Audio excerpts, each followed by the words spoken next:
જય માતાજી મિત્રો, હું છાયાબેન પટેલ તમારું સ્વાગત કરું છું અમારી યુટ્યુબ ચેનલમાં. કેમ છો મિત્રો? હું છું છાયાબેન, તો તમારું અમારી ચેનલમાં સ્વાગત છે. મિત્રો, કેરીની સિઝનમાં આપણે કાચી અને પાકી કેરીનું આપણે ઘણી બધી વાનગીઓ બનાવતો હોય છે. આ શાક એમાંનું એક છે. તો આ શાક એકદમ જલ્દીથી બની જાય છે અને તમારા ઘરે કોઈ શાકભાજી ના હોય ત્યારે તો આ શાક એકદમ બેસ્ટ છે. આ શાક બનાવવાનું એકદમ સરળ છે.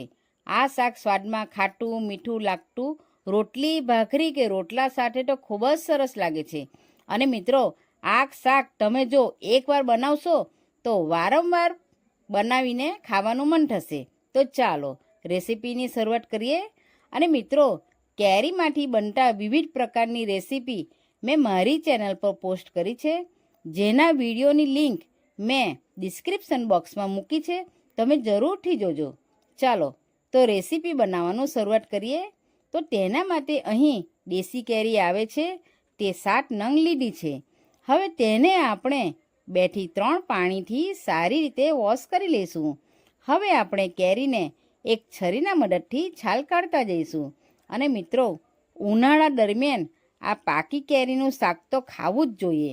અને કેરીની અંદર ભરપૂર પ્રમાણમાં ફાઈબર હોય છે અને ખૂબ જ એમાં મધુરતા હોય છે. અને મિત્રો, આ શાક તો હું દર વર્ષે આ કેરીની સિઝનમાં બનાવું જ છું અને બધાને ખૂબ જ પસંદ છે. અને તમે ખાધું છે કે નહીં તે નીચે મને કોમેન્ટ કરીને જણાવજો. અને મિત્રો, તમારી પાસે દેશી કેરી ના હોય તો તમે અહીં કોઈ પણ કેરીનો ઉપયોગ કરી શકો છો. આ રીતે આપણે કેરીની બધી છાલ ઉતારી લીધી છે.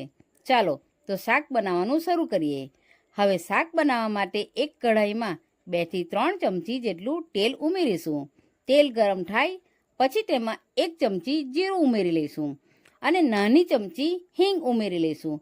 અને મિત્રો, આ શાકમાં હિંગનો ટેસ્ટ ખૂબ જ સરસ લાગે છે.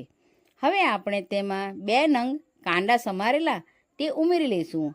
અને મિત્રો, આ શાક બનાવવા માટે તેલનો ઉપયોગ ખૂબ જ ઓછા પ્રમાણમાં થાય છે. હવે આપણા કાંદા ગોલ્ડન બ્રાઉન થાય પછી તેમાં 1 ચમચી લાલ મસાલો ઉમેરીશું. અને મિત્રો, લાલ મસાલાની ચટણીનો રેસીપી જોઈતી હોય તો મને નીચે કોમેન્ટમાં જણાવજો. હવે 1 ચમચી લીલો મસાલો ઉમેરી લઈશું. હવે 1 ચમચી હળદર ઉમેરીશું અને 1 ચમચી ધાણા જીરું ઉમેરી લઈશું અને 1 ચમચી કલર માટે કાશ્મીરી મરચાંની ભૂકી ઉમેરીશું. હવે 1 ચમચી મીઠું ઉમેરીશું. મીઠું તમારા ટેસ્ટ પ્રમાણે ઉમેરવું. ખારું ના થઈ જાય તેનું ધ્યાન રાખવું. હવે આપણે 1 કાપેલી કેરીના ટુકડા ઉમેરી લઈશું અને સારી રીતે મિક્સ કરી લઈશું. હવે આપણે એમાં કેરીના ગોટલા ઉમેરી લઈશું. આ શાકમાં કેરીના ટુકડા ઉમેરવાથી શાકમાં ગ્રેવી ખૂબ જ સરસ અને ટેસ્ટી લાગે છે. હવે ગેસની ફ્લેમ સ્લો ટુ મીડિયમ કરી 1 ગ્લાસ પાણી ઉમેરી લઈશું અને બધું સારી રીતે મિક્સ કરી લઈશું. જો તમારે વધારે ગ્રેવીવાળું શાક બનાવવું હોય તો તમારે થોડું પાણી વધારે એડ કરવાનું છે. હવે આપણે 5 મિનિટ ઢાંકી થવા દઈશું. આપણે ગેસ સ્લો ટુ મીડિયમ પર જ થવા દઈશું.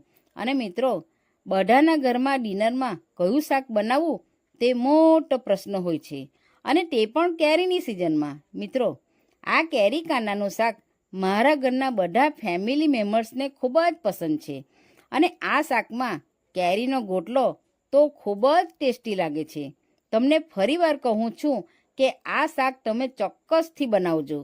હવે આપણે ખોલીને પણ ચેક કરી લઈએ. તો તમે જોઈ શકો છો આપણું શાક પણ રેડી થઈ ગયું છે.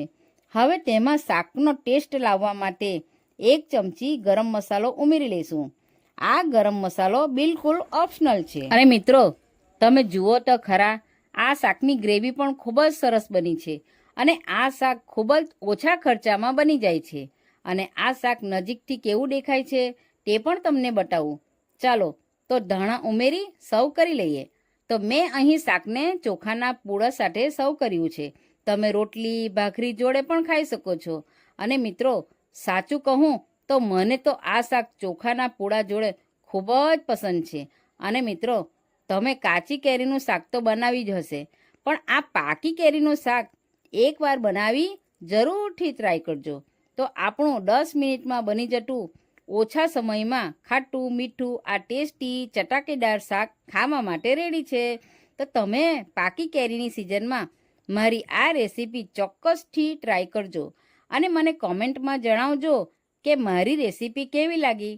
જો તમને મારી રેસીપી પસંદ આવી હોય તો તમારા ફેમિલી ફ્રેન્ડ સાથે જરૂરથી શેર કરજો. તો ચાલો ફરી મળીશું આપણે એક નવી રેસીપી સાથે. આવજો. આવી જ અવનવી રેસીપી જોવા માટે અમારી ચેનલને સબસ્ક્રાઈબ કરો અને બાજુમાં બેલ આઇકન દબાવવાનું ભૂલતા નહીં, જેથી નવી નવી રેસીપીની નોટિફિકેશન આવતી રહે. તો ચાલો મળીએ બીજા વિડીયોમાં. આવજો.